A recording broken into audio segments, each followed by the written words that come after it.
Hi friends, it's your pal Scott Garibay, and today we are going to talk about American politics, and we're going to talk about Ryan Coogler's 5 out of 5 star Hollywood banger, Sinners. It's a black directed, black acted um, vampire movie, right? And you're like, why are we going to talk about that in context of politics? Because it is the most important film of 2025, bar none, without a doubt.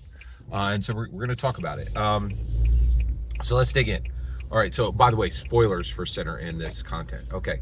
So this movie is absolutely incredible. And the reason why we're talking about it right now in context to American, so my contention is that this movie is important from it is American historically important, and it is American politically important. And what we're going to talk about today is the American politically important. So America has an absolutely atrocious history with being fair to African Americans, right? We brought them in 1775, and for 90 years forced them to labor for America, with no pay and absolutely abominable human rights violations. 90 years of that, right? Then it ended in 1865, and things started to get better, right? And at this point, and then I think the high point of this was the election of Barack Obama. That was the point where, hey, you guys have been, until then, I used to really like rap music, right? I think literally rap changed when Obama came in, because rap was born out of anger. You listen to they're like, this is angry music because we're angry at America. But at that point, the president's right there. Like, you have a black president, he can make whatever you want happen, right? Like, you're not you're not being subjected to American cruelty and offense at this point. You literally are at the top of the chain. What's happening is what you choose to happen, because you have the highest, most powerful man in the world. You're like, wait a second, Scott, I don't know if one man can really change the world overnight. That debate is over. I think President Donald Trump has proven 100% that presidents don't need to sit around and do nothing. If you are sitting around and doing nothing, like Biden, that is a choice, right? Like, it's not because you can't change things. It's because you're choosing not to change things, right? So, and Obama did change things. He murked a bunch of world leaders with drones. He decriminalized 420. Huge change there. Changed the shape of America massively.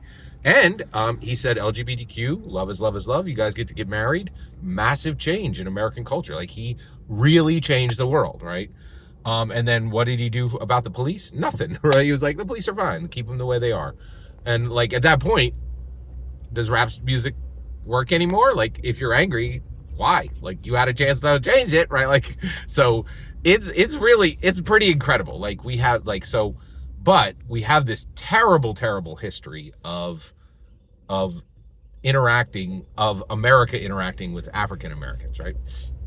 And so there's always this question of, are we getting better or are we getting worse, right? Well, this film is massive proof that America is genuinely getting better in how it treats African Americans. Ryan Coogler has a $1 billion success, which is the Black Panther movie. He was given everything he needed to succeed by Marvel, and he did it. He worked hard and he delivered a banger. He is a $1 billion director, and he is black. That there's not like I don't think you could fill one. You couldn't start counting on a hand with with all the fingers on one hand, and count and be able to count all the fingers on your hand with black directors who have $1 billion movies, right? It's extremely rare, right? So and also so what's interesting here is not only has Ryan Coogler fully arrived, but the deal he cut for Sinners is politically American, politically important. It answers the question. Yes, genuinely, America is genuinely interacting with African Americans in a fair and equitable manner, even more than fair and equitable. The deal Ryan Coogler got on Sinners is incredible. It is a banger of a film. It's setting up a world that I'm very confident is going to get sequels. Right now, this is opening weekend, so I'm kind of speaking. I at this point when I'm doing this video, we don't know the numbers yet on the opening weekend, but I think it's going to do very well. And in 25 years, all of the intellectual property rights of this revert to Ryan Coogler. That deal is almost unheard of. I have never heard of anyone in Hollywood getting a deal like this, right? And Ryan Coogler was able to get this deal and was able to get massive control of the film. You could tell there's virtually no notes in this film. He did not have to change anything for Warner Brothers, the Warner Brothers studio. They gave him a blank check. So do what you want, right? Like, and in my opinion, and we're like, in 25 years, we'll give you back the entire rights to the entire intellectual property, and you and your family can live off of the proceeds, and you can make new movies and new sequels, and all of it, every dime of it will be yours. That deal is unprecedented, and it doesn't matter if you're white or black, right? That is one of the best deals Hollywood has ever given any director, regardless of the color of their skin, right? And so the debate's over. Like, equitable, fair treatment in Hollywood is very much happening. We're not cutting people out anymore, right? Like, there are, if you have the talent, Hollywood will pay you, and pay you in ways that they're not willing to pay anyone, right? And that is extremely good news. That is extremely good news. And that is important in the American political sphere. Every single word you just heard is my humble opinion. The important part is when I get to hear your humble opinion, when you get in the comments and send your traffic. Please consider liking and subscribing, and have a fetch millennium.